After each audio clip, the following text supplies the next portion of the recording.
पिंकी पीरनी का किरदार यह है कि वो 5 बच्चों को, जिसमें आज छोटी बच्ची 8 साल की थी, उसको छोड़ के किसी के साथ भाग गई, ये उसका किरदार है। खावर मानिका साहब अपने डिपार्टमेंट के एक करप्ट तरीन अफसर मशहूर है।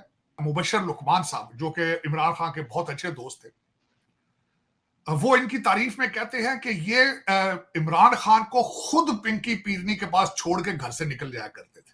इमरान खान साहब ने जिंदगी में कोई काम नहीं किया सवाए खवातीन की आमदन से गुजारा करना। खान साहब हमेशा जब भी किसी औरत के पास जाते हैं, रिलेशनशिप बनाते हैं, उसके पीछे कोई ना कोई लालच जरूर होता है। उसके बाद इन्होंने इस खातून के साथ शादी की, ऑक्सफोर्ड जो ग्रेजुएट है, प्ले बॉय है, सारा कुछ है। जब शादी की तो वो भी लालच में की, क्योंकि उस खातून ने कहा था कि तुम मुझसे शादी करो तो वजीर आजम बन जाओ। शाज़िया खावर मानिका साहब ने सबसे पहले तो बड़ा एंजॉय किया, ये सारी चीजों में खुद इन्वॉल्व थे। सबसे पहले तो इनकी तस्वीरें कई मार्केट में घूम रही हैं, जिसमें वो खान साहब के साथ बैठे हैं। ये उस रिजवान गोंदल साहब को जॉब से निकलवाने के लिए गए थे उनके पास, बशीर मेमन के। उन्होंने कहा था, खावर मानिका साहब ने आगे कहा था कि हमारी हुकूमत हो और फिर हमारी ना चले यहां पे। तो वो इमरान खान साहब की हुकूमत को कहते थे ये हमारी हुकूमत है। आपके पड़ोसी में बराबरी तो खैर सवाल ही नहीं पैदा होता। अब बहुत पीछे जा चुके हैं आपका और भारत का। इस वक्त देखा जाए तो मेरे ख्याल कुछ 100 साल पीछे हैं आप। उसकी वजह यह है कि वो जहाज पे, वो फाइटर जहाज, लोकल जहाज पे चढ़े हैं आप, मोदी साहब जो 73 साल के हैं। हमारा वजीर आजम भी जहाज पर चढ़ा है और जहाज पे चढ़ के खैरात मांगने गया है। नवाज शरीफ साहब को जो सबज बाग दिखा के लाया गया था, अगर इलेक्शन कराए जाएं और थोड़े बहुत फेयर इलेक्शन हो तो नून लीग को कोई ढंग की सीट नहीं मिलेगी। बल्कि यहां तक कि उनकी जो अपने फैमिली की 4 सीटें 5 लाहौर के अंदर थी, वो भी हार जाएंगे वो, और घबराए हैं इस वक्त नवाज शरीफ साहब। साजिद साहब, आपको लगता है कि पीपल्स पार्टी और पीटीआई मिल जाएंगे? पॉसिबल है। देखिए, सियासत में कहते हैं हर चीज जायज है, और खासकर अगर आपका टारगेट लूटना हो तो उसमें लूट मार में तो चोर भी जो वो भी इकट्ठे हो जाते हैं, तो इनको इकट्ठे होने में क्या प्रॉब्लम है। बिस्मिल्लाहिर्रहमानिर्रहीम। अस्सलाम वालेकुम नाज़रीन, आप देख रहे हैं फोर कॉर्नर्स विद तारर। मैं हूं शाज़िया नैयर, मेरे साथ साजिद तारर साहब मौजूद हैं। अस्सलाम वालेकुम साजिद साहब, वेलकम टू द प्रोग्राम। कैसे हैं आप? Thank you Shazia, thank you so much for having me. Thank you. Sajid साहब, सबसे पहले हम लोग बात करेंगे, आजकल बड़ा हिट चल रहा है, पिछले 1 हफ्ते से हम देख रहे हैं कि खावर मानिका साहब का इंटरव्यू जो है, कुछ लोग उसको किसी और नज़र से देख रहे हैं। जो पीटीआई वाले हैं वो कहते हैं किसी के घरेलू मामलात के ऊपर इंटरव्यू नहीं होना चाहिए था। बहुत सारी राय सामने आ रही हैं सोशल मीडिया के ऊपर, खास तौर पे एक तूफान बदतमीजी बरपा है इस हवाले से। आप क्या कहना चाहेंगे, ये किस किस्म की चीजें चल रही हैं आपके अकॉर्डिंग? जो है ये इंटरव्यू कैसा था? क्या ये नशर होना चाहिए था या नहीं होना चाहिए था? या खावर मानिका साहब की जो सिचुएशन है इस वक्त, उसके ऊपर आप क्या कहेंगे? शाज़िया खावर मानिका साहब ने सबसे पहले तो बड़ा एंजॉय किया, ये सारी चीजों में खुद इन्वॉल्व थे। सबसे पहले तो इनकी तस्वीरें कई मार्केट में घूम रही हैं, जिसमें वो खान साहब के साथ बैठे हैं। और मैं यहाँ ये ऐड करना चाहूंगा बिलखसूस, बशीर मेमन साहब का इंटरव्यू था, जो उस वक्त एफआईए के हेड थे, और इन्होंने एक रिजवान गोंदल साहब डीपीओ, जिनको इन्होंने ट्रांसफर करवाया था, उसको बाद में एफआईए ने हायर कर लिया था, एफआईए में जॉब दे दी थी। ये उस रिजवान गोंदल साहब को जॉब से निकलवाने के लिए गए थे उनके पास, बशीर मेमन के। और मैं अल्फाज रिपीट करना चाहूंगा जो बशीर मेमन साहब के इंटरव्यू में थे। ये बशीर मेमन साहब ने on camera, on in the TV, on TV पे खाया उन्होंने इस चीज की। और बशीर मेमन एक शरीफ आदमी, उन्होंने कहा था, खावर मानिका साहब ने आगे कहा था कि हमारी हुकूमत हो और फिर हमारी ना चले यहां पे। तो वो इमरान खान साहब की हुकूमत को कहते थे ये हमारी हुकूमत है। और मुझे ये भी पता चला है कि खासकर खावर मानिका साहब इमरान खान साहब की गवर्नमेंट में किसी अच्छे ओहदे के मतवक्की भी थे, ख्वाहिश रखते थे कि इनको कोई अच्छा ओहदा भी दिया जाए।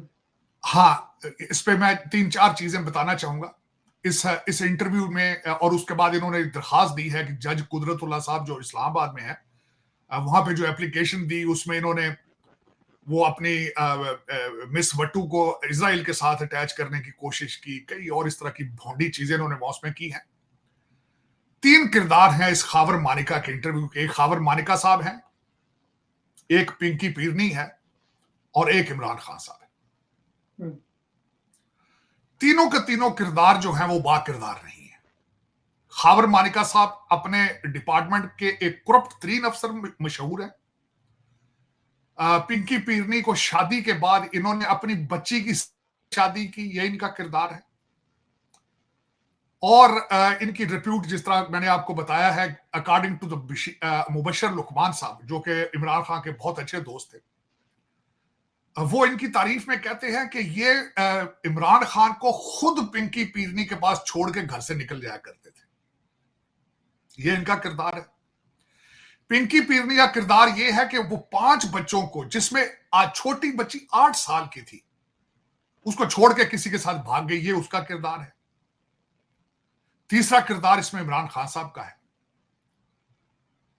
मैंने यहां पे देखा है कि लोग अमेरिका के अंदर जहां से खान साहब की बच्ची है छोटी सीता वाइट से, यहां पे कोई गोरा काला जब बच्चे किसी को पैदा करके छोड़ के भागता है तो लोग उसको कहते हैं इंग्लिश में कि he is not man enough, कि वो अपनी जिम्मेदारियों से भाग रहा है। फिर मैं ये कोट करूंगा कि मुबशर लुकमान साहब के मुताबिक आज तक इमरान खान साहब ने जिंदगी में कोई काम नहीं किया सवाए खवातीन की आमदन से गुजारा करना। सीता वाइट कौन थी? एक बहुत अमीर आदमी की बेटी थी, वो बहुत पैसे वाली थी। खान साहब हमेशा जब भी किसी औरत के पास जाते हैं, रिलेशनशिप बनाते हैं, उसके पीछे कोई ना कोई लालच जरूर होता है। उसके बाद इन्होंने इस खातून के साथ शादी की, ऑक्सफोर्ड जो ग्रेजुएट है, प्ले बॉय है, सारा कुछ है। जब शादी की तो वो भी लालच में की, क्योंकि उस खातून ने कहा था कि तुम मुझसे शादी करो तो वजीर आजम बन जाओगे। ठीक है, वो शादी कर ली। अब उसके बाद बल्कि आपने कहा है कि ये मानिका साहब का इंटरव्यू जो है, ये इससे ऊपर जो एक तड़का और लगाया है वो हाजरा खातून है क्वेटे की, जिन्होंने बुक लिख के एक तड़का लगाया है, वेयर द ओपियम ग्रोज। और उस किताब के तो मेरा ख्याल है 1-2 पेजेस भी पढ़ने जो है, उसके लिए आपको बड़ी दिल गुर्दे की जरूरत है। लेकिन इस सारे सिलसिले को अगर देखा जाए, ये एक इलेक्शन की कैंपेन है, लेकिन इस तरह कैंपेन चलाई जाती है। एक आदमी को गंदा करने के लिए आप उसको सारा कुछ कर रहे। ठीक है, मैं बता रहा हूं क्योंकि अभी सुना है कि गुले लाला जो खातून है, उसका भी इंटरव्यू आने वाला है। मलक रियाज साहब जो कि दुबई में खुद भेज दिए गए हैं, उनसे डील भी हो रही है, वो भी कोई इंटरव्यू देना चाहते हैं। लेकिन अब इन इंटरव्यूओं से कोई फायदा नहीं हो रहा। उसकी वजह यह है कि इसमें करप्शन ही बताई जाती है ना, कि इन लोगों का किरदार ठीक नहीं है। वो सब लोगों को पता है कि इन लोगों का किरदार ठीक नहीं है। बल्कि इस वक्त जो लोग मार्केट में हैं इलेक्शन में, किसी का भी किरदार ठीक नहीं है अगर देखा जाए तो एक आदमी की किरदार खुशी करने से अब फायदा कोई नहीं हो रहा है इसमें। मलक जो हमारे रियाज साहब है, वो इंटरव्यू में क्या बताएंगे? फलां जज को मैंने इतने पैसे दे दिए, फलां जर्नैल को इतने पैसे दे दिए। कौन सी नई बात बताएंगे वो आगे?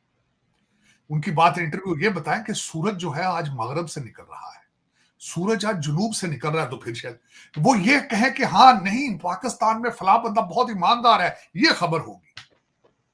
वो ये आके बताएं कि नहीं, पाकिस्तान के अंदर फलां प्रोडक्ट बनने वाली है, या मैं फलां प्रोडक्ट बना के इस मुल्क की किस्मत तब्दील कर दूंगा, वो खबर होगी। ये बताना अब आके कि फलां का किरदार खराब था, ये फलां किस खातून के साथ भाग गया, फलां ने इतने अरब रुपए लूट लिए हैं, ये कोई खबरें नहीं है। अब कौम जो है इम्यून हो चुकी है। आपकी शनाख्त जो है, पहले दहशतगर्दी थी और इस वक्त करप्शन है। किसी से पूछा जाए कि पाकिस्तान का नाम सुन के आपको क्या याद आता है, पहले नंबर पर तो हर गोरा काला जो जी शऊर है वो कहता है कि दहशतगर्दी, और दूसरा अब करप्शन पे आप नंबर काटते जा रहे हैं। अब आप उसकी नई बुलंदियों को आप छू रहे हैं आजकल।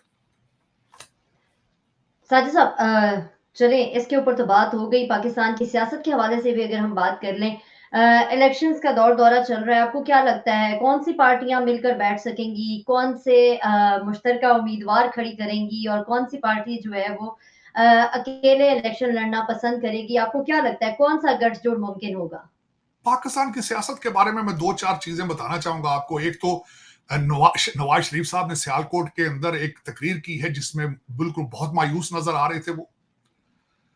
और यहाँ ये बताना चाहूंगा कि नवाज शरीफ साहब को जो सब्ज बाग दिखा के लाया गया था, अगर इलेक्शन कराए जाएं और थोड़े बहुत फेयर इलेक्शन हो तो नून लीग को कोई ढंग की सीट नहीं मिलेगी। बल्कि यहां तक कि उनकी जो अपने फैमिली की 4 सीटें 5 लाहौर के अंदर थी वो भी हार जाएंगे वो, और घबराए हैं इस वक्त नवाज शरीफ साहब। उनका इरादा है कि वो अपनी फैमिली के जो हमजा को और सारे जो अपना टब्बर है उनका, उनके लिए वो सब सीटें अब ढूंढ रहे हैं देहाती इलाकों से। और क्यों वहां से ढूंढ रहे हैं, वहां से जीतेंगे, वहां बरादरी बेसिस पे वोट डाले जाते हैं, तो इलेक्टेबल को वो मिल रहे हैं। वही लोटे जो मेरी मैडम मरियम नवाज कहती थी कि लोटों को ड्राइंग रूम में नहीं रखता, इन्होंने सजा लिए हैं वो लोटे अपने ड्राइंग रूम में। बाप पार्टी के लोटे भी ले आए हैं, दूसरी पार्टियों के पीटीआई के लोटे भी बड़ी अच्छे तरीके से धो धा के उनको अपने ड्राइंग रूम में रख रहे हैं। लेकिन नवाज शरीफ साहब बौखलाए, घबराए और बीमार नजर आ रहे हैं। एक तो ये नवाज शरीफ साहब की हालत है नून लीग की। दूसरी तरफ सुना है कि बिलावल भुट्टो और आसिफ जरदारी साहब की आपस में नहीं बन रही, बल्कि अब नई खबर एक आ रही है कि शायद आसफा को तैयार किया जा रहा है बिलावल भुट्टो की जगह पे।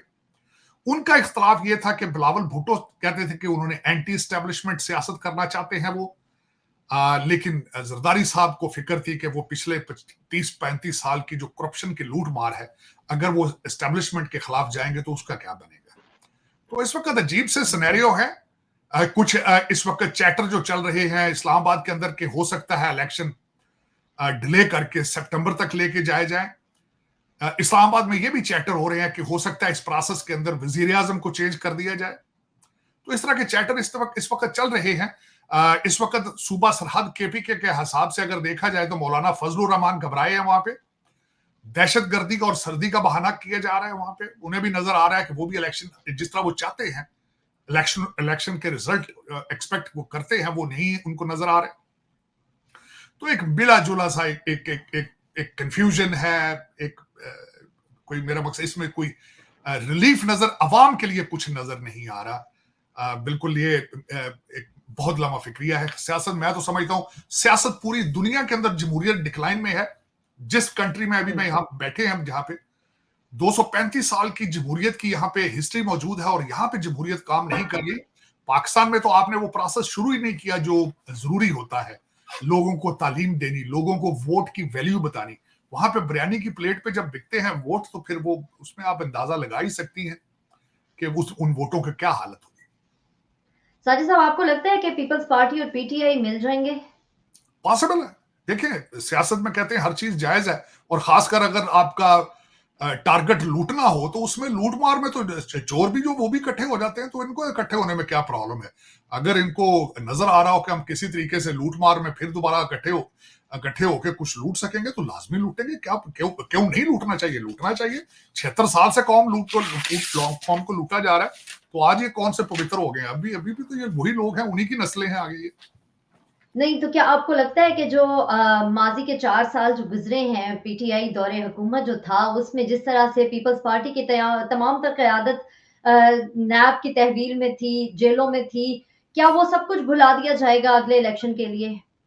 देखिए, जब सामने करोड़ों और अरबों रुपए पड़े हों तो लोग इसको कोई not a big deal at all. मेरे ख्याल में तो कोई नहीं है जो करप्शन के देखें सामने नजर आ रहा हो तो आप क्यों नहीं करेंगे? कोई हर बंदा करेगा, हर पार्टी करेगी।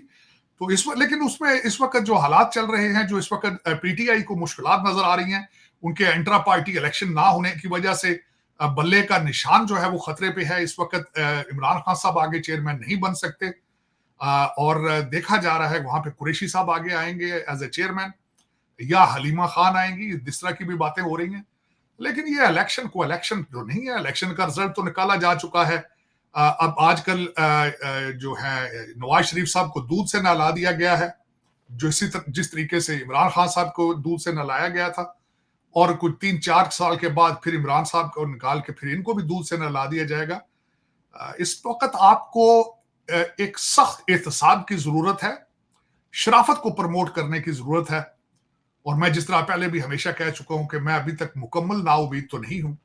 आज भी मुझे उम्मीद है अपने आसिम मुनीर साहब से और काजी फायज ईसा से। मैं अभी तक मायूस नहीं हूं, लेकिन उनकी स्पीड जो है वो मौजूद नहीं है, और उसका मैं खुद ही सवाल करके खुद ही जवाब लेता हूं कि शायद अभी अपने पाँव को अपने आप को ताकतवर कर रहे हैं, कमजोर हैं अभी, शायद इसी वजह से कोई बड़े डिसीजन नहीं हो पा रहे, वरना पाकिस्तान को इस वक्त बड़े फैसलों की अशद जरूरत है। साजिद साहब, अगर हम हमसाए मुल्क की हवाले से बात करें तो वहाँ पे डिफेंस टेक्नोलॉजी जो है उसको बूस्ट किया जा रहा है। मोदी जी ने तेजा फाइटर जेट जो है उसकी एक ड्राइव ली है। उस हवाले से आप क्या कहेंगे? हमसाया मुल्क जिस तरीके से इन्वेस्ट कर रहा है डिफेंस हथियारों के ऊपर और अपनी डिफेंस पावर को तेज कर रहा है, क्या वो खित्ते में जो बराबरी है वो तो कहीं पर नहीं रहेगी और जो दूसरे ममालिक होंगे, जो छोटे ममालिक होंगे, क्या उनके ऊपर इन्फ्लुएंस नहीं हो जाएगा इनका? देखें, आपके पड़ोसी में बराबरी तो खैर सवाल ही नहीं पैदा होता। अब आप बहुत पीछे जा चुके हैं। आपका और भारत का इस वक्त अगर देखा जाए तो मेरे ख्याल कुछ 100 साल पीछे हैं आप। उसकी वजह यह है कि वो जहाज पे, वो फाइटर जहाज, लोकल जहाज पे चढ़े हैं आप, मोदी साहब जो 73 साल के हैं। हमारा वजीर आजम भी जहाज पर चढ़ा है और जहाज पे चढ़ के खैरात मांगने गया है यूएई में। तो जहाज पे तो दोनों चढ़े हैं लोग, लेकिन हमारा जहाज और तरीके से चढ़े हैं। उन्होंने लोकल जहाज बना हुआ तेजा, जो कि जनरल इलेक्ट्रिक और हिंदुस्तान एरोनॉटिक्स लिमिटेड की मदद से बनाया गया है। उनके पास पब्लिक सेक्टर से 123 तैयारों के ऑर्डर पहले ही आ चुके हैं। उनकी डिफेंस इंडस्ट्री जो है वो $26 बिलियन की प्रोडक्शन करना चाहती है 2025 तक। अब मोदी साहब ने जी सूट पहना, जो कि उन्होंने पहन के इस तरह लग रहा था जिस तरह टॉम क्रूज है वो। उन्होंने जहाज पे चढ़ के 30 मिनट के लिए बंगलोरों के ऊपर उन्होंने प्रवास की है। हमारे लोग भी प्रवास कर रहे हैं, खैरात मांग रहे हैं, लेकिन मेरी एक बात की समझ नहीं आती। आपका बर्तन अगर नीचे से छलनी हो तो ऊपर से पानी डालने का क्या फायदा उसमें? 76 साल से डॉलरों की बारिश है आपके कंट्री के ऊपर, इसमें कोई शक नहीं है, क्योंकि हमेशा ही हर चीज ही फॉर सेल रही है वहां पे। लेकिन नीचे से छलनी है, नीचे से पानी निकल रहा है मुसलसल, और निकल के दुबई और टोरंटो और अमेरिका जा रहा है, लंदन जा रहा है। वहां जाके मेमोरेंडम्स ऑफ अंडरस्टैंडिंग साइन करने का, वहां से बाहर से पैसे लाने का क्या फायदा है जब वो यहां पहुंचेंगे ही नहीं। लूटने वाले लूट जाएंगे वो। बल्कि मैं अगले दिन, मुझे बड़े तकलीफ से ही मैं कहूंगा कि पाकिस्तान दुनिया का सबसे बड़ा लेबर कैंप बन चुका है। यहां से आईएमएफ और वर्ल्ड बैंक के कर्जे और सऊदी अरेबिया से, चाइना से सी पैक के पैसे लूट के सारे लंदन और दुबई पहुंच रहे हैं। जिस तरह अगले दिन शब्बर जैदी साहब ने फरमाया एक ब्लॉग के अंदर कि करप्ट पाकिस्तानियों का $200 बिलियन के फॉरेन एसेट्स बाहर पड़े हैं। $200 बिलियन बहुत बड़ी रकम होती है, लेकिन इस आईएमएफ और वर्ल्ड बैंक के किस्तें देने के लिए 25 करोड़ लोगों की लेबर कराई जाती है उनकी। आज जो सबसे बड़ा एक पाकिस्तान की बदकिस्मती का सबसे बड़ा वाकया ये हुआ है, आज आईएमएफ ने आपका टैक्स का चार्ज ले लिया, क्योंकि वो पैसे देते हैं। वो पैसे तो लंदन से बाहर ही नहीं निकलते, न्यूयॉर्क से बाहर नहीं जाते, लेकिन उन्हें किस्तें तो लेनी है। अब पाकिस्तान का, आप हर पाकिस्तानी को टैक्स का जो सिलसिला है वो सारे कवानीन आईएमएफ बना के आपको देगा। लेकिन ये कि आज मेरे काकड़ साहब और मेरे जो आर्मी चीफ है वो यूएई में बिलियंस ऑफ डॉलर्स के मेमोरेंडम ऑफ अंडरस्टैंडिंग साइन कर रहे हैं। लेकिन काश ही अच्छा होता कि हमारे आर्मी चीफ पाकिस्तान से बाहर जाने से पहले, यूएई में जाने से पहले, कोई इस तरह के कानून बना दिए जाते। मैं छोटी सी एक मिसाल देना चाहूंगा जी। अगर आर्मी चीफ साहब के आसपास इस वक्त बहुत से सीएसएस अफसरान हैं जो ऑक्सफोर्ड और ग्रेजुएट से पढ़ के वहां लूट रहे हैं पाकिस्तान को, अगर उनसे किसी से पूछ ले, प्राइम मिनिस्टर ली जो सिंगापुर के थे, उन्होंने करप्शन के खिलाफ क्या क्या कवानीन बनाए थे, कितनी कितनी सजाएं देते थे करप्शन पे वो। तो देखें फिर, ये नहीं, ये ऐसी बात नहीं है कि आपको पता नहीं है कि कौमें बनाई किस तरह जाती हैं, मुल्कों को बनाया किस तरह जाता है। मैं ये बिल्कुल सोच नहीं सकता। आप बनाना चाहते नहीं, आप इस लूट को बंद करना नहीं चाहते। मैं बड़े दुख के साथ हमेशा कहता हूं कि पाकिस्तान में पाकिस्तानी ही कोई नहीं है। बच्चा पैदा होता है तो सबसे पैदा होते ही वो या लंदन या टोरंटो के ख्वाब देखता है। वो एक चीप लेबर बन के आके बर्तन धोता है इटली में, आके गंद में हाथ मारता है, क्योंकि तालीम तो है नहीं। मैं दुख के साथ कहूंगा कि भारत के अंदर उनके पास 1300 यूनिवर्सिटियां हैं, आपके पास 80 यूनिवर्सिटियां हैं। आपको इंग्लिश पढ़ने से मना कर दिया जाता है। आपको मेरा मुर्शद जो है, अमीरुल मोमिनीन जो है, जो रियासत मदीना का ठेकेदार है, जी। बार बार ये कहता है ये सियासत नहीं, जिहाद है, जिहाद करें, जिहाद। क्योंकि ये कारोबार है, पैसा है। लेकिन देखें, मैं जिस तरह बताया, अभी उम्मीद की कुछ किरणें साथ लेके फिर रहा हूं। लेकिन देखें वो कितना अरसा वो मेरी उम्मीदें जो हैं वो किरणें नजर आती हैं। लेकिन आपका फ्यूचर जो है, जिस तरीके से आप फाइनेंशियली तो आप बैंकरप्ट हो चुके हैं, लेकिन मेरे वतन अजीज के ज्यादातर लोग मॉरली बैंकरप्ट हो चुके हैं। उन्होंने शराफत को प्रमोट करना छोड़ दिया है। शरीफ आदमी को लड़की का रिश्ता को नहीं देता इस वक्त। इससे बड़ी और सितम ज़रीफी क्या होगी। साजिद साहब, इस्लामोफ़ोबिया के हवाले से अगर हम बात करें, अमेरिका में इस्लामोफ़ोबिया के जो बढ़ते हुए वाक़यात हैं, जो बढ़ता हुआ ये सिलसिला है, ये कहाँ जाके रुकेगा? बल्कि हम अगर देखें कि पूरी दुनिया में ही ये सब कुछ चल रहा है, मुसलमानों के खिलाफ जिस किस्म का मुहाज़िर जंग बनाया जा रहा है, मुस्लिम कंट्रीज़ के खिलाफ जिस तरह की चीज़ें चल रही हैं, इसको रोकने के लिए कोई ऐसी तदाबीर की जा सकती हैं, कोई ऐसे इक़दामात हो सकते हैं? बहुत सारे मुस्लिम ममालिक हैं, अगर उनमें यूनिटी हो, तो आप नहीं समझते कि इसके खिलाफ काम किया जा सकता है, इस चीज़ को कम किया जा सकता है? देखिए, मैं ये क्वेश्चन करना चाहूंगा शाजिया आपसे भी, और जितने इस वक्त पाकिस्तानी खासकर वेस्टर्न कंट्रीज में हैं, जी। आप इन कंट्रीज में क्यों आए हैं? ये कंट्रीज तो क्रिश्चियन कंट्रीज हैं। America is a Christian country, European countries are Christian countries. आप क्यों आए यहाँ पे? मैं अक्सर ये अपने जो वतन अजीज के दोस्त यहाँ मेरे अमेरिका में होते हैं, मैं जब उनसे पूछता हूँ तुम यहाँ क्यों आए हो, तो वो कहते हैं जी हम तो रोजी कमाने आए। भी सऊदी अरेबिया जाओ तुम रोजी कमाने, जिन्हें जहां पे तुम्हारे लिए उन्होंने स्पेशल नाम रखे हैं, मस्कीन, गरीब, रफीक। तुमसे शेक हैंड नहीं करते वो, तुम्हें तुम्हें इंसान ही नहीं समझते, सिटीजन क्या समझना। फिर यहां पे पॉलिटिकल असाइलम सारा कुछ, ये दरवाजे खोल के आपको अपने घर में बुलाते हैं, सिटीजनशिपें देते हैं। आप फिर इन्हीं की बैड माउथिंग करते हैं। मैं ये क्वेश्चन करना चाहूंगा इस्लामोफोबिया के हवाले से कि हमारी जी। मुस्लिम इमिग्रेशन ने यूरोप को और अमेरिका को क्या दिया है, सिवाय नफरतों के, जुलूसों के, आग लगाने के, सिवाय धमाकों के, सिवाय दहशतगर्दी की कुछ चीज आपने दी है इनको बना के? यही खाते हैं, यही रहते हैं, जाना भी नहीं है। आप यूके में जाएं, मेरे वतन अजीज के मेरे जो भाई हैं, 8-8 बच्चे, 7-7 बच्चे, सिर्फ इसीलिए पैसा उनको बैंकरप्ट कर दिया आपने। फिर आप कहते हैं इस्लामोफोबिया। अब मैं उस पर बात करना चाह रहा था। हमारे लोग जी। यहाँ पे आते हैं, मैं नॉर्वे की मिसाल देना चाहता हूं। वहां पे मैं कई बच्चों को जानता हूं, वहां पे अलग आपने गेटोस बना ली अपनी, आप इंटीग्रेट नहीं करना चाहते। आप वहां हर गली में 6-6 मस्जिदें बनाना चाहते हैं, जिस तरह पाकिस्तान में है। मेरे जी। एक वतन अजीज का एक बहुत बड़ा लीडर है, मिस्टर चौधरी है, इंग्लैंड में बॉर्न है। वो हमेशा तकरीर ये करते हैं कि मैं यहाँ इस्लाम शरिया नाफिज करूंगा इंग्लैंड में, मैं लंदन का और इंग्लैंड का नाम चेंज करूंगा। फिर आप पूछते हैं इस्लामोफोबिया क्या चीज है? अब मैं जिसकी मिसाल देना चाहता हूं, खासकर जो मैं दुख के साथ ये कहूंगा कि 57 ममालिक जो हैं वो मिलके कुछ भी रेजोल्यूशन किसी किस्म का पास नहीं कर सके। पहले वो रियाज में मिले, वहां से उठ के पार्टी करने बीजिंग चले गए, वहां से उठे फिर वो पार्टी करने न्यू दिल्ली चले गए।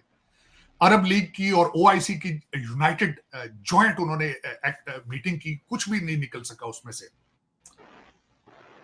और उसके बाद जब ये सारा कुछ अल जजीरा भी दिखा रहा है, सीएनएन भी दिखा रहा है, न्यूयॉर्क के अंदर ओबामा हमारे प्रेसिडेंट, उनका एक एक्स एडवाइजर है, स्टीवर्ट उसका नाम है, उसने इस्लाम के खिलाफ, हमारे पैगंबर के खिलाफ जो उसने बातें की है, मैं सोच भी नहीं सकता।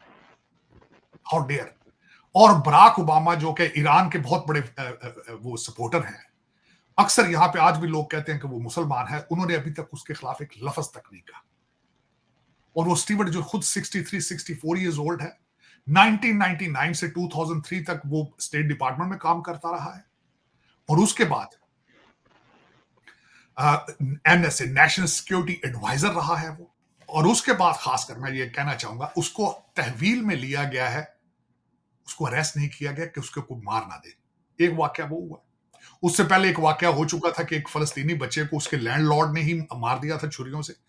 कल एक वाक्य और हुआ है कि 3 फलस्तीनी स्टूडेंट थे, उनको गोलियां मारी गई हैं वर्माट के अंदर। ये इस्लामोफोबिया अमेरिका का है। अब मैं यूरोप के इस्लामोफोबिया की बात करना चाहूंगा। वहां पे वो जी। हालैंड के अंदर जो उनके नए लीडर जो हैं वाइल्डर, वो इलेक्शन जीत कर आ गए हैं 35 सीटें। अब वो जो वहां पे एक तो वो मूवमेंट शुरू करना चाहते हैं हालैंड को यूरोपियन यूनियन से निकालने की, और उनकी ये जो वो बिलखसूस उनकी, जब मैं देख रहा था कि वो डिपोर्ट करना चाहते हैं लोगों को, और अब लोगों को निकालना चाहते हैं। वो कहते हैं हालैंड पे सिर्फ डच लोगों का हक है, ये जिन घरों में रहते हैं हमारा हक है, क्योंकि आपने इंटीग्रेट ही नहीं किया। आज तक आप उस सोसाइटी का हिस्सा बने ही नहीं। मैं अक्सर यहां देखता हूं पाकिस्तानी दूसरी दूसरी नस्ल से यहां रह रहे हैं, लेकिन अमेरिका के खिलाफ है, अमेरिका से नफरत करते हैं। मैं समझ नहीं सका, भाई आपको इतना अगर अमेरिका से यूरोप से प्रॉब्लम है तो आप चले जाए यहां से। मुझे ये याद है कि यूके के अंदर जो ब्रिटिश गवर्नमेंट ने एक दफा प्रोग्राम शुरू किया था कि आप अपनी सिटीजनशिप देकर लमसम पैसे लेकर पाकिस्तान चले जाएं जहां से आप आए हैं। मेरे वतन अजीज के लोगों ने वो पैसे भी लिए, फिर पाकिस्तान जाके फिर दोबारा वापस इलीगल तरीके से आ गए। लेकिन अफसोस यही है, मैं कहूंगा कि दुनिया का सेकंड बिगेस्ट रिलीजन, और दुनिया के हर कंट्री के अंदर हम जलीलो ख्वार हो रहे हैं, हमारी कोई शनाख्त नहीं है। सबसे बड़ी वजह क्या है? हम तालीम से नाराज हैं, हम एजुकेशन से भागते हैं। और कब से भाग रहे हैं मैं वो भी बता देता हूं आपको। जब मुगलों से ब्रिटिशों ने गवर्नमेंट ली थी, मेरे मुल्ला जो भाई है, जो आज भी माशाल्लाह अपना कारोबार बड़े अच्छे तरीके से चला रहे हैं, उन्होंने कहा था कि इंग्लिश पढ़ने से आप काफिर हो जाओगे। आपने इंग्लिश के करीब नहीं जाना। आप आज भी पाकिस्तान में आप इंग्लिश से डरते हो, आप नॉलेज से डरते हो, तालीम से डरते हो। और ये आप ही नहीं डर रहे हो, आपके दूसरे भाई जो सऊदी है, कुवैती है, एक यूनिवर्सिटी उन्होंने ढंग की वहां नहीं बनाई, एक हॉस्पिटल नहीं बनाया। इलाज कराना होता है तो अमेरिका आते हैं। ये हालात। हाँ, ये बात उन्होंने जरूर की है, 15-15 बीवियों से 70-70 बच्चे बनाए। इसी वजह से आज दुख वाली बात है कि दुनिया का सेकंड बिगेस्ट रिलीजन है, लेकिन आपके हाथ कुछ भी नहीं, कुछ भी नहीं। आपके 57 लीडर इकट्ठे होते हैं, लेकिन वो 57 बोलियां बोलते हैं, लेकिन कहने को हर एक का नाम जो है वो मुस्लिम नेम है। दुख वाली बात, अफसोस। बहुत शुक्रिया साजिद साहब, प्रोग्राम का वक्त खत्म हुआ चाहता है। मुझे और साजिद साहब को अगले प्रोग्राम तक के लिए इजाजत दीजिए। हमें अपना फीडबैक देना मत भूलिएगा फेसबुक और यूट्यूब के ऊपर। अगले प्रोग्राम तक के लिए अल्लाह हाफिज। पाकिस्तान जिंदाबाद।